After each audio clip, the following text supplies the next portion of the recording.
और आज मैं जिस मूवी को एक्सप्लेन करने वाला हूँ उस मूवी का नाम है एलिजाबेथ हार्वेस्ट। मूवी की शुरुआत में पहाड़ों के रास्ते एक कार में एक लड़की और एक आदमी अपने घर की तरफ जा रहे थे। कार में उस लड़की की आंखें खुलती है। वो लड़की का नाम एलिजाबेथ था। उसके साथी में बैठे डॉक्टर का नाम था हेनरी।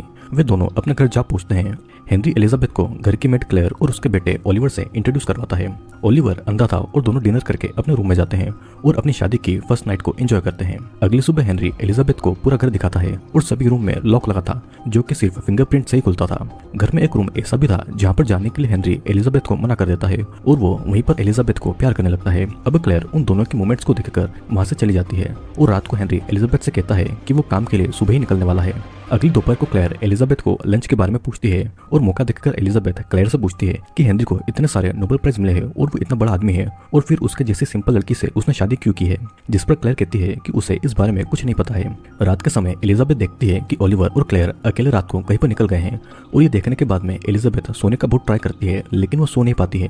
उसे नींद आ ही नहीं रही थी। एलिजाबेथ उठकर उस रूम में जाती है जहाँ पर जाने के लिए हेनरी ने उसे मना किया था और वो पूरा रूम किसी लेबोरेटरी की तरह था। वहाँ पर बहुत सारी मशीनें चल रही थी और वहाँ की एक मशीन जब वो खुलती है तो वहाँ पर एक लड़की सो रही थी जो कि बिल्कुल उसी की तरह दिखाई देती थी। वो फिर उस रूम से निकलने के लिए भागती है लेकिन एक जगह पर टकराकर उसकी उंगली से खून निकलने लगता है। वो अपने रूम में आकर अपने जख्मों पर बैंडेज लगाती है और वो किसी को फोन लगाती है लेकिन वो किसी को भी फोन नहीं लगा पा रही थी और वो थककर वहीं पर सो जाती है। अगले दिन से एलिजाबेथ हेनरी से अनकंफर्टेबल फील करने लगी थी। हेनरी उसकी परेशानी के बारे में पूछता है। एलिजाबेथ फोन के बारे में बताती है कि यहाँ से कहीं पर फोन ही नहीं लगता है और हेनरी ऐसा कह देता है कि ऐसी जगह से फोन नहीं लगना एक नॉर्मल बात है। हेनरी फिर एलिजाबेथ की इंजर्ड उंगली के बारे में एलिजाबेथ से पूछता है जिस पर वो कहती है कि ये बस एक एक्सीडेंट है और फिर हेनरी एलिजाबेथ के साथ में इंटीमेट होता है लेकिन एलिजाबेथ इसको एंजॉय नहीं करती है और वो इंटीमेट होते समय रोने लगती है। अब आधी रात को हेनरी उठकर रूम से बाहर जाता है और एलिजाबेथ उसे फॉलो करती है। हेनरी को पता लग जाता है कि एलिजाबेथ उसका पीछा कर रही है और हेनरी एलिजाबेथ को जब सजा देने वाला था तो वो एक हथियार देखकर एलिजाबेथ को मारने के लिए उसके पीछे पीछे जाता है। एलिजाबेथ घर से बाहर निकलने की कोशिश करती है पर उसका फिंगरप्रिंट लॉक काम नहीं कर रहा था। अब एलिजाबेथ वाइन शेल्फ के पीछे छुप जाती है और उसी रूम में हेनरी भी आ जाता है पर वो एलिजाबेथ को नहीं देखता है और फिर वो लिविंग रूम में जाता है। एलिजाबेथ जब वहां से निकलती है तो देखती है कि लिविंग रूम खाली है और अपनी सेफ्टी के लिए वो भी एक हथियार उठाकर ऊपर के रूम की तरफ जाने लगती है लेकिन हेनरी वहीं पर छुपा हुआ था और वो एकदम से निकलकर एलिजाबेथ पर हमला करके उसे मार डालता है। अगली सुबह ओलिवर और क्लेयर एलिजाबेथ की बॉडी को दफनाकर ठिकाने लगा देते हैं और फिर ओलिवर क्लेयर और हेनरी के साथ में मिलकर ब्रेकफास्ट करते हैं जैसे कि कुछ हुआ ही ना हो। वे सभी नॉर्मल बिहेव कर रहे थे और क्लेयर हेनरी को ये सभी काम छोड़ने को कह देती है क्योंकि उसे ऐसा लगता था कि वो कभी भी पकड़ा जा सकता है। अब शाम के समय हेनरी के घर पर उसका एक फ्रेंड फ्रैंक आता है जो कि एक डिटेक्टिव था। हेनरी फ्रैंक से कहता है कि एलिजाबेथ सो रही है और हेनरी फ्रैंक से उसकी परेशानी का कारण पूछता है। फ्रैंक का डिपार्टमेंट कुछ चीजों पर इन्वेस्टिगेशन कर रहा था और शायद से चीजें हेनरी के लिए हो सकती है पर हेनरी को इन बातों से ज्यादा फर्क नहीं पड़ रहा था। अब दूसरी तरफ क्लेयर जब अपनी डायरी लिख रही थी तो ओलिवर वहां पर आकर उसके लिए फूल लाता है। क्लेयर ओलिवर से उसे इस तरह गिफ्ट लाने के लिए मना करती है और ओलिवर कहता है कि अगर वो यहाँ पर खुश नहीं है तो यहाँ पर क्यों रह रही है, जिस पर क्लेयर कहती है कि वो चीजों को समझती है और इसीलिए वो यहाँ रह रही है। ओलिवर कहता है कि वो यहाँ इसलिए रह रही है क्योंकि वो हेनरी से प्यार करती है और ओलिवर को वहां से भेजकर क्लेयर अपनी पिल्स ले लेती है। धीरे धीरे समय निकलता है और 6 हफ्तों के बाद भी उसी पहाड़ के रास्ते एलिजाबेथ और हेनरी घर की तरफ जा रहे थे और इस बार एलिजाबेथ की वेडिंग ड्रेस अलग थी पर बाकी सभी पहले की ही तरह सेम था। हेनरी एलिजाबेथ को क्लेयर और ओलिवर से इंट्रोड्यूस कराता है और पूरा घर दिखाता है और उसी लेबोरेटरी रूम में जाने से मना कर देता है। अब डिनर करने के बाद में दोनों इंटीमेट होते हैं और सोने से पहले हेनरी उसे कहता है कि सुबह उसे काम के लिए कहीं पर जाना है। एलिजाबेथ को नींद नहीं आ रही थी तो वो किचन में जाती है जहाँ पर उसे क्लेयर मिलती है। वो क्लेयर को हेनरी के बारे में पूछती है क्योंकि वो हेनरी के बारे में जानना चाहती थी। क्लेयर कुछ बता पाती उससे पहले ही हेनरी वहाँ पर आकर एलिजाबेथ को अपने साथ में रूम में लेकर चला जाता है। अगले दिन एलिजाबेथ घर पर अकेली थी। वो फिर उसी रूम के अंदर चली जाती है जहाँ पर हेनरी ने उसे जाने के लिए मना किया था और वहाँ पर एलिजाबेथ को उसी की ही तरह हमशक्ल लड़की दिखाई देती है जो कि मशीन के अंदर थी। उसे देखकर वो वहाँ से भागती है और वही हमशक्ल एलिजाबेथ मशीन से निकलकर एलिजाबेथ के पीछे जाती है। एलिजाबेथ ये देखती है कि क्लेयर और ओलिवर कहीं बाहर गए हैं और वो अपने रूम में जाकर सो जाती है। फिर वहाँ पर हमशक्ल एलिजाबेथ आकर असली एलिजाबेथ का फेस टच करती है और उसका पजामा निकालती है। एलिजाबेथ नींद में थी तो उसे कुछ भी पता नहीं चल रहा था। फिर अगली सुबह एलिजाबेथ नींद से उठकर देखती है तो पाती है कि वो आधी नेकेड है। हेनरी उसे दिखाकर पूछता है कि क्या वो ठीक है और एलिजाबेथ फिर बाथरूम में जाती है फ्रेश होने के लिए। हेनरी बाथरूम के अंदर जाना चाहता था पर एलिजाबेथ उसे रोकती है और फिर भी हेनरी अंदर आ ही जाता है। हेनरी टॉवल हाथ में लेता है और उसकी बात न मानने की वजह से वो एलिजाबेथ को मारने ही वाला था। एलिजाबेथ बाथरूम से भागती है पर हेनरी उसे पकड़कर टॉवल से उसका गला दबाकर उसे मारने लगता है और किसी तरह से एलिजाबेथ उसे किक करके वहां से भाग जाती है। वो दरवाजे की तरफ आती है पर उसका फिंगरप्रिंट काम नहीं करता है और वहां के ग्लास को तोड़ने की वो कोशिश करती है पर वो नहीं टूटता है। एलिजाबेथ किचन में जाकर एक चाकू उठा लेती है अपनी सेफ्टी के लिए। हेनरी एक कपड़े पर क्लोरोफॉर्म लगाकर एलिजाबेथ को पकड़ने जाता है। हेनरी लिविंग रूम में जाकर पियानो बजाता है, फिर वो पियानो की रिकॉर्डिंग बजा देता है ताकि एलिजाबेथ को लगे कि हेनरी अभी भी वहीं पर है। एलिजाबेथ जब किचन से निकलती है तो हेनरी उसे पकड़कर क्लोरोफॉर्म का कपड़ा उसके मुंह पर लगा देता है, जिससे कि एलिजाबेथ बेहोश होने का नाटक करती है और मौका मिलते ही वो हेनरी पर चाकू से कई बार वार करती है और हेनरी वहीं पर मारा जाता है। अब क्लोरोफॉर्म की वजह से एलिजाबेथ उसके पास ही बेहोश हो जाती है और कुछ समय के बाद में एलिजाबेथ को होश आता है तो वो उठकर हेनरी की बॉडी को दरवाजे के पास ले जाती है। वो हेनरी की फिंगरप्रिंट से दरवाजा खोलने की कोशिश करती है पर दरवाजा नहीं खुलता है और वो घर से खून को साफ करती है, जिसके बाद में वो हेनरी की डेथ बॉडी छुपा देती है। वो फिर नहाती है और अपने शरीर से खून को साफ करती है और अपने खून से सने कपड़ों को जला देती है और वो अपनी वेडिंग रिंग को भी उतार देती है। फिर वो थक कर सोफे पर सो जाती है और तभी उसे हेनरी का फोन बजने की आवाज सुनाई देती है।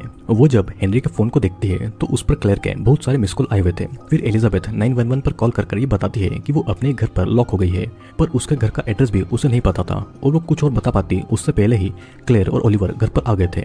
एलिजाबेथ ऐसा दिखाती है कि जैसे वहां पर कुछ हुआ ही नहीं हो और वो बुक पढ़ने का नाटक करती है और वो क्लेयर से कहती है कि हेनरी ऊपर कमरे में सो रहा है और क्लेयर और ओलिवर उसे वहां पर देखकर शॉक्ड हो गए थे। क्लेयर किचन में जाती है और अचानक उसे हार्ट अटैक आ जाता है और वो किसी तरह 911 पर कॉल करके एम्बुलेंस को बुलाती है और कुछ ही समय में एम्बुलेंस वहां पर आकर क्लेयर को हॉस्पिटल लेकर जाती है और उसी का मौका देखकर एलिजाबेथ घर से बाहर निकलने वाली थी, पर ओलिवर उसे रोककर कहता है कि अगर वो यहाँ से बाहर गई तो वो भी उसे पुलिस से नहीं बचा सकता और उसे पता है कि एलिजाबेथ ने ही हेनरी को मार दिया है। एलिजाबेथ कहती है कि उसने ये सेल्फ डिफेंस में किया है और ओलिवर उसे हेनरी की डेथ बॉडी दिखाने को कहता है। एलिजाबेथ और ओलिवर हेनरी की बॉडी को बर्नर में डाल देते हैं। ओलिवर फिर एलिजाबेथ से उसके पास्ट के बारे में पूछता है और वो कहती है कि उसके पेरेंट्स कार एक्सीडेंट में मारे गए थे तो वो ऑर्फनेज में बड़ी हुई थी और असल में वो एक अनाथ है। ओलिवर को ये पता था कि एक्सपेरिमेंट के चलते ये सब एलिजाबेथ के दिमाग में डाला गया है और ओलिवर बताता है कि हेनरी ने 6 बार एलिजाबेथ के क्लोन बनाए थे, जिनमें से 4 को उसने पहले ही मार दिया है और वो 5वें नंबर की एलिजाबेथ है। सारी के सारी एलिजाबेथ हर तरफ से एक जैसी दिखाई देती है और दोनों को दिखता है कि फ्रैंक उनके घर पर आया है। ओलिवर एलिजाबेथ को कुछ बातें समझाकर फ्रैंक के पास भेज देता है। एलिजाबेथ फिर जाकर फ्रैंक से मिलती है और कहती है कि हेनरी की तबीयत ठीक नहीं है तो वो अभी भी सो रहा है। और ओलिवर जब पानी लेने जाता है तो फ्रैंक एलिजाबेथ से पूछता है कि क्या वो ठीक है और उसे पता चलता है कि उसने 911 पर कॉल किया है। ओलिवर फिर वहां पर आकर कहता है कि 911 पर कॉल क्लेयर के लिए किया गया था क्योंकि उसे हार्ट अटैक आया था। ओलिवर फिर से रूम में चला जाता है और फ्रैंक कहता है कि इस घर में कुछ न कुछ अजीब जरूर है क्योंकि एलिजाबेथ को स्लीप डिसऑर्डर है, ओलिवर अंधा है और क्लेयर का हार्ट कमजोर है और आज हेनरी भी बीमार है, मतलब कि कुछ न कुछ गड़बड़ जरूर है। फिर अचानक ओलिवर वहां पर आकर हेनरी को गोली मार देता है जिससे कि वो वहीं पर मारा गया था। ओलिवर फिर एलिजाबेथ को समझाता है कि फ्रैंक ने पहले की ही एक एलिजाबेथ को देखा था तो उसे उन पर पहले से ही शक हो गया था और इसीलिए उसे मारना जरूरी था। तीसरे नंबर की एलिजाबेथ जब घर से भाग गई थी तो फ्रैंक उसे रास्ते में मिला था और वो उसे वापस हेनरी के पास लेकर आया था। उसके बाद में हेनरी ने तीसरी एलिजाबेथ को मार दिया था और उसके बाद में चौथे नंबर की एलिजाबेथ को बनाकर उसमें पुरानी मेमोरीज डालकर उसे हेनरी की वाइफ बनाकर रखा गया था। एलिजाबेथ इन सारे एक्सपेरिमेंट के बारे में सुनकर बहुत ज्यादा दुखी होती है और वो ये सब नहीं सुनना चाहती थी। वो दोनों फ्रैंक की डेड बॉडी को ले जाकर बर्नर में डालकर उसे जला देते हैं। ओलिवर एलिजाबेथ को क्लेयर की डायरी पढ़ने को कह देता है और एलिजाबेथ को उसी रूम में लॉक करके वहां से वो चला जाता है। एलिजाबेथ वहां से निकल नहीं पाती है तो वो उस डायरी को पढ़ने लगती है क्योंकि क्या पता कि उसे वहां से कुछ पता लग जाए। क्लेयर की डायरी में लिखा हुआ था कि 5 साल पहले हेनरी ने क्लेयर को अपने घर पर बुलाया था और क्लेयर एक न्यूरोलॉजिस्ट थी। हेनरी भी एक साइंटिस्ट था तो वो क्लेयर को अपने साथ काम करने के लिए मना लेता है। हेनरी उसे लेबोरेटरी में ले जाता था और वहाँ के स्लीपिंग कैप्सूल में उसकी वाइफ एलिजाबेथ के क्लोन को दिखाता था। हेनरी की वाइफ अपने पहले बच्चे को पैदा करते समय ही मर गई थी। एलिजाबेथ को एक बीमारी थी और तब हेनरी ने अपनी वाइफ का डीएनए लेकर उसके 6 क्लोन मतलब कि एलिजाबेथ की 6 कॉपी बनाई, लेकिन सिर्फ उनमें से 2 क्लोन में ही बीमारी थी तो वो भी मर जाती और तब उसने बाकी की 4 एलिजाबेथ को स्लीपिंग कैप्सूल में डाल दिया तब तक जब तक कि बीमारी का इलाज नहीं मिल जाता। क्लेयर ने पहले तो इस काम के लिए मना किया था पर हेनरी उसे समझाता है कि ये एक्सपेरिमेंट उसके करियर में बहुत अच्छा होगा और तब क्लेयर भी मान गई थी। फिर 2 साल के अंदर अंदर ही क्लेयर का एक्सपेरिमेंट भी सही होता है और हेनरी और क्लेयर क्लोन में मेमोरी डालने लगते हैं। तीसरे नंबर की एलिजाबेथ फिजिकली हेल्थी थी पर उसे उसकी बातें याद नहीं रहती थी। एलिजाबेथ को एक दिन लेबोरेटरी में अपने जैसे क्लोन दिखाई देती है और वो वहां से भाग जाती है और ऐसे ही फ्रैंक को एलिजाबेथ मिल गई थी और वो फ्रैंक को कुछ भी नहीं बता पाती क्योंकि उसे कुछ याद ही नहीं था। हेनरी ने फ्रैंक को पैसे दिए थे ताकि वो एलिजाबेथ के बारे में किसी को भी नहीं बताए। अब फिर प्रेजेंट टाइम में ओलिवर एलिजाबेथ के लिए खाना लेकर आता है और एलिजाबेथ उस पर हमला करके डोर का कोड पूछती है। ओलिवर कोड बता देता है और एलिजाबेथ उसे बेल्ट से बांधकर डोर के पास जाती है। अब वो वही कोड डोर के लॉक में लगाती है पर डोर नहीं खुलता होता है क्योंकि ओलिवर ने उसे गलत कोड बताया हुआ था। एलिजाबेथ फिर से रूम में चली जाती है तो ओलिवर वहां से भाग चुका था। एलिजाबेथ फिर किचन से एक चाकू उठा लेती है और एलिजाबेथ उसी लेबोरेटरी में जाती है। वहां पर ओलिवर 6 नंबर की एलिजाबेथ क्लोन का ध्यान रख रहा था। ओलिवर उसे कहता है कि वो जाए उस डायरी को पूरा पढ़े, जिसके बाद में वो उसे यहाँ से जाने देगा। और मौका मिलते ही ओलिवर एलिजाबेथ को एनेस्थेसिया का इंजेक्शन देकर बेहोश कर देता है। एलिजाबेथ जब नींद से उठती है तो हेनरी ने उसके पैर पर चेन लगाकर उसे बांध कर रखा हुआ था और उसका रूम भी बाहर से लॉक कर दिया गया था। एलिजाबेथ चेन नहीं खोल पाती है तो फिर से डायरी पढ़ने लगती है जिसमें लिखा था कि कुछ दिन के बाद में 3 नंबर की एलिजाबेथ मर गई थी। हेनरी क्लेयर से कहता है कि वो खुद मरी है और क्लेयर को हेनरी पर शक होता है, पर वो कुछ नहीं बोलती है और 3 नंबर की एलिजाबेथ को दफनाकर वो फिर से अपने एक्सपेरिमेंट को करने लगते हैं और ऐसे 6 महीने बीत जाते हैं।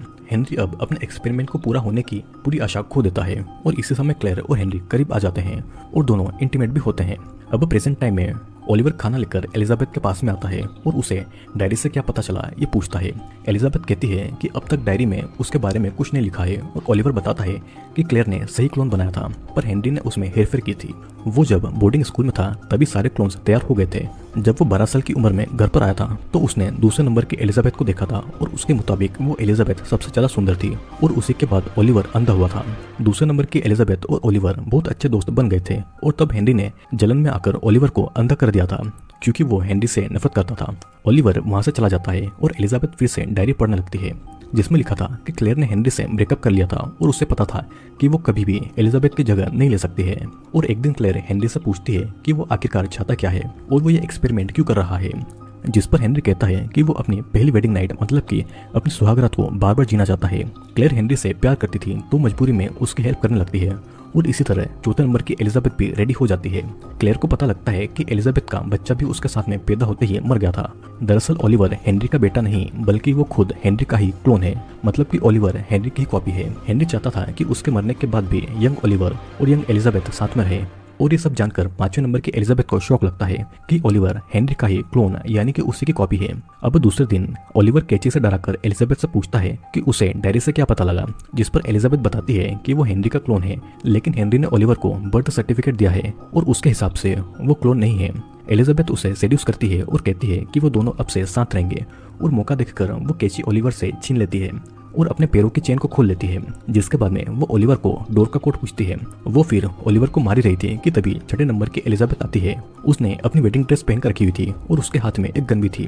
6 नंबर की एलिजाबेथ ओलिवर को बचा रही थी। फिर 5वें नंबर की एलिजाबेथ उसे समझाती है कि ओलिवर एक अच्छा आदमी नहीं है, लेकिन वो क्लोन एलिजाबेथ उसकी बातें नहीं सुनती है और फिर एलिजाबेथ कैची से ओलिवर पर हमला कर देती है और उसे वो होस्टेज बना लेती है। लेकिन क्लोन एलिजाबेथ गोली चला देती है और गोली ओलिवर को जा लगती है और वो वहीं पर मारा जाता है। अब हम देखते हैं कि एलिजाबेथ घर से बाहर जाती है पर क्लोन एलिजाबेथ उस पर गोली चला देती है और मरने से पहले एलिजाबेथ उसे क्लेयर की डायरी पढ़ने के लिए कह देती है। फिर हम देखते हैं कि अपने कपड़े बदलकर क्लोन एलिजाबेथ क्लेयर की डायरी पढ़ती है और उसे सब कुछ पता चल जाता है कि 4 नंबर की एलिजाबेथ को मारते समय क्लेयर ने सब कुछ देख लिया था और तब हेनरी ने अपनी सारी संपत्ति क्लेयर के नाम पर कर दी थी ताकि वो किसी को भी कुछ नहीं बताए। क्लेयर पुलिस को ये सब कुछ बताने वाली थी लेकिन कोई भी उस पर विश्वास नहीं करता क्योंकि हेनरी की वाइफ एलिजाबेथ तो पहले ही मर चुकी थी। हेनरी को एलिजाबेथ को बार बार मारने में मजा आ रहा था और उसे कोई दुख भी नहीं था क्योंकि ये सारी एलिजाबेथ असली एलिजाबेथ की क्लोन थी। अब प्रेजेंट टाइम में क्लेयर घर पर आ जाती है और एलिजाबेथ उसे उसकी डायरी दे देती है और कहती है कि उसे कुछ अच्छा करना चाहिए और ये कहकर वो बाहर की दुनिया की तरफ निकल जाती है और वो उसे ये कहती है कि अब वो बिल्कुल फ्री है। दोस्तों इस मूवी में ये बताया गया है कि हेनरी नाम का एक साइंटिस्ट था जो कि न्यूरोलॉजिस्ट क्लेयर की मदद से अपनी मरी हुई पत्नी एलिजाबेथ के डीएनए से उसका क्लोन बनाने की कोशिश करता है। वो एलिजाबेथ की 6 कॉपी बनाता है क्योंकि कोई भी एलिजाबेथ ठीक तरीके से नहीं बनी थी और कुछ में तो बीमारी लग गई थी। वो अपना भी क्लोन बनाकर रखता है ताकि अगर जब हेनरी मर जाए तो वो एलिजाबेथ के साथ में हमेशा के लिए रहे। लेकिन मूवी के अंत में एक क्लोन एलिजाबेथ को ये बातें पता चल जाती है और एंड में वो अपनी एक आजाद जिंदगी जीने लगती है।